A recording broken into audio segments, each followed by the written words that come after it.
కేంద్ర ప్రభుత్వం పేద ప్రజల కోసం ఎన్నో సంక్షేమ పథకాలు అమలు చేస్తుందన్నారు బీజేపీ రాష్ట్ర అధ్యక్షులు సోంవీర్రాజు. వీటన్నిటిని ప్రజల్లోకి తీసుకువెళ్లాల్సిన బాధ్యత పార్టీ శ్రేణులపై ఉందన్నారు. పశ్చిమ గోదావరి జిల్లాలో మున్సిపల్ ఎన్నికల ప్రచారంలో పాల్గొన్న సోంవీర్రాజు కేంద్ర ప్రభుత్వం అమలు చేస్తున్న పథకాలపై వివరించారు. మున్సిపల్ ఎన్నికలపై కార్యకర్తలకు దిశానిర్దేశం చేశారు. ప్రతి కార్యకర్త కూడా కష్టపడి పనిచేసి రానున్న మున్సిపల్ ఎన్నికల్లో బీజేపీ జనసేన అభ్యర్థులను విజయానికి తోడ్పడాలని సూచించారు. రాష్ట్ర ప్రభుత్వం రాజకీయ పక్షాలు బీజేపీపై ఎన్నిసార్లు విమర్శలు దాడి చేసినా బీజేపీ విజయాన్ని ఆపలేరని చెప్పారు. కేంద్ర ప్రభుత్వం అమలు చేస్తున్న పథకాలే తమ అభ్యర్థుల గెలుపుకు నాంది పలుకుతాయని అన్నారు.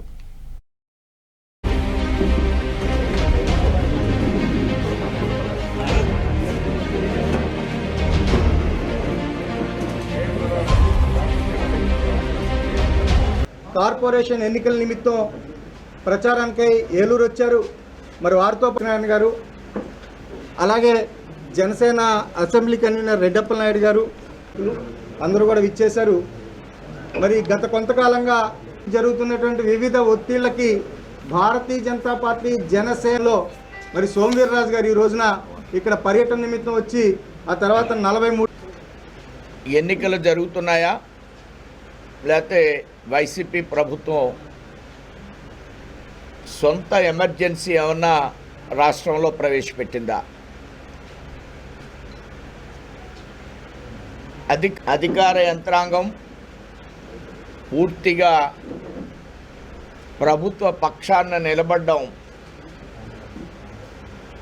నాకు తెలిసినంత వరకు చరిత్రలో ఇదే ప్రథమం అని నేను అభిప్రాయపడుతున్నాను. First time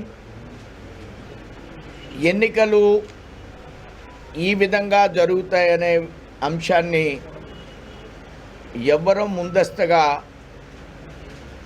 ఊహించం. దశావతారాలను ఉంటాయి, అందులో 4-3 అంశాలు చెప్తాను. జగన్ ప్రభుత్వం ఎంపిక చేసుకున్నటువంటి అంశాలు: 2 ఎక్సైజ్ కేసులు పెట్టడం, 3 మనకెక్కడ రౌడీ షీట్లు ఓపెన్ చేయడం, 4 అధికారులే మనకి ఇవ్వాల్సినటువంటి పర్మిషన్ని, నామినేషన్ వేయడానికి ఇవ్వవలసినటువంటి పర్మిషన్ని ఇవ్వకుండా చేయడం, 5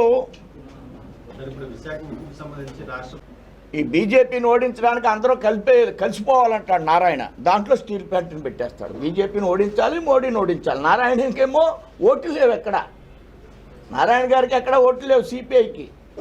కానీ ఆయన చెప్తాడు ఉద్యమాలు జరుగుతూ ఉంటాయి మోడీకి